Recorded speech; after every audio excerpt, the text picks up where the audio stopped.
So I'm out in my yard right now working on bundling up into sheaves my garlic, and so wanting to get them off the ground here, off the grass, so that they can start drying. The tops are still got a lot of moisture in them, and we need to dry them down before we cut the stems off so that it'll give good quality to the garlic heads.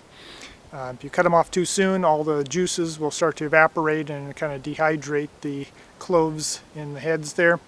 So we want to make sure that the tops are completely dry before we get the roots and the tops cut off. So I'm bundling those up into sheaves right now, and I kind of want to bring you along and show you how I do that.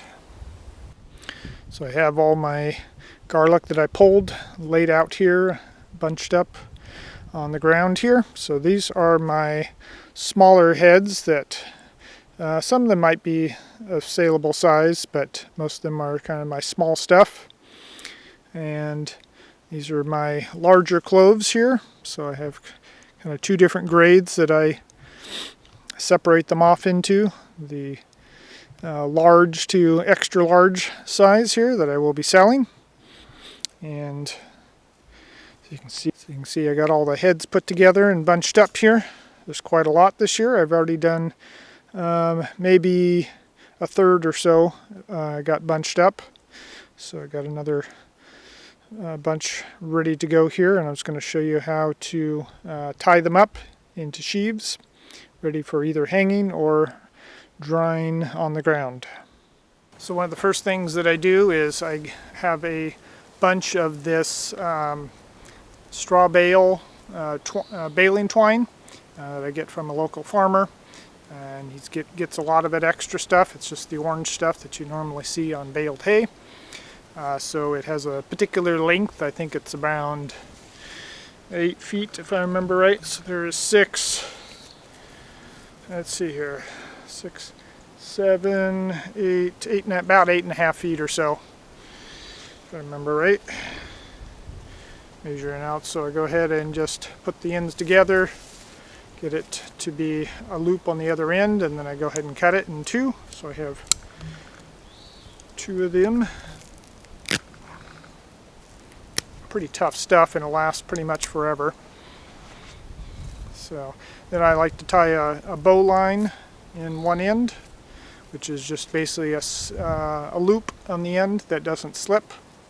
So basically put a backwards loop so that the long end is underneath, and so then I want to make a hole. So I come up through the loop, around the back, and then back down through, and then tighten it all up here, keeping the little loop in the end here. So if I pull too hard, then it's going to be hard to get it through. So now I have a loop that doesn't slip, so it's easy to work with. So then I would bundle it around on my garlic and put it through, and then I can cinch it down. And if you put a regular slip knot in there, this is gonna collapse on you and tighten up around there, and it's gonna be hard to. It's gonna be as you pull harder, it's gonna shrink up, and then it's gonna be really hard, and you probably won't get it as tight as you should to keep the garlic all together.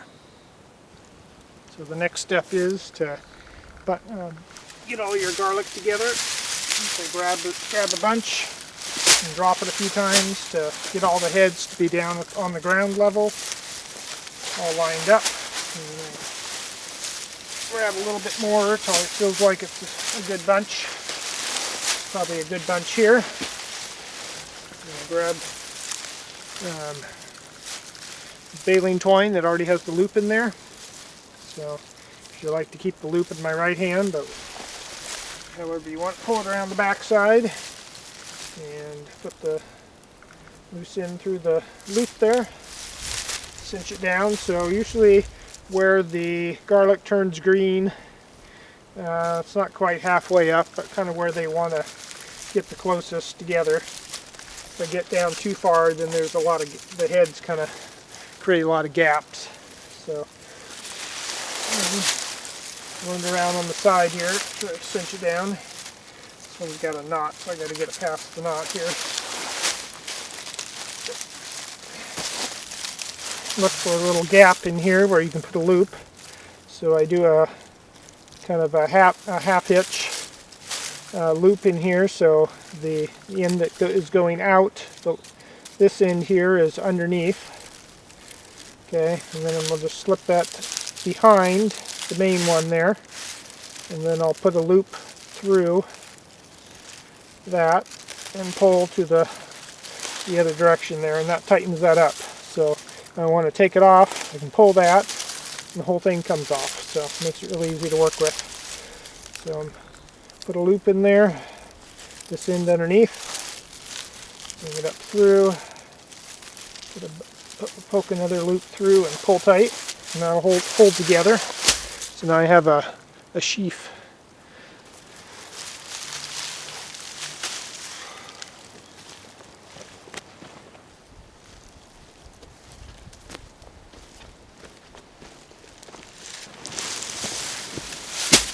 Give a little space between them here so it gets good airflow, and just plop it down and it'll stand up, and even the wind blowing through there shouldn't make it fall over. So this is kind of my area that I use for composting, so I just raked it clean and set it up here so I could be drying these out here.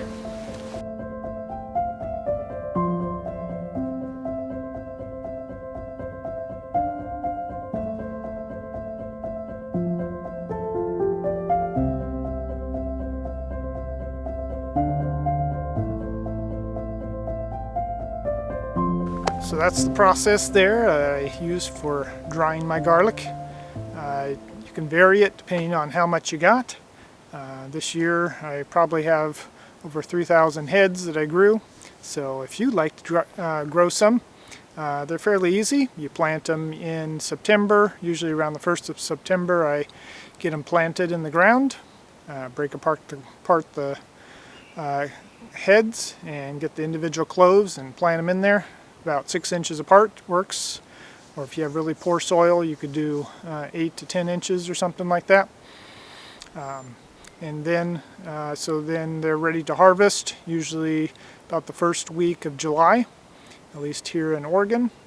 And so really easy, and they store for maybe up to a year.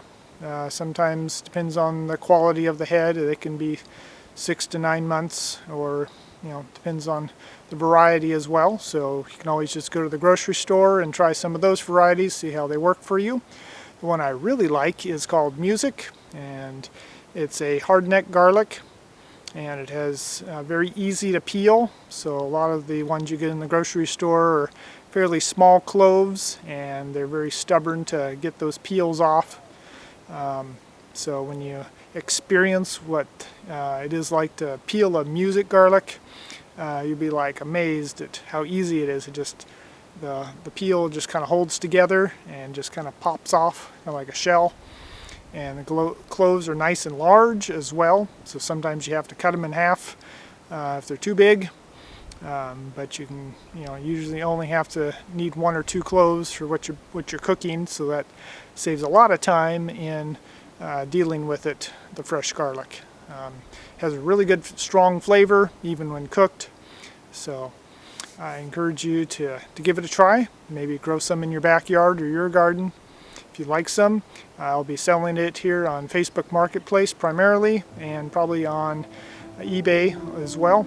So you can look up Baldwin Farm and see if you can get some of this garlic to try in your garden.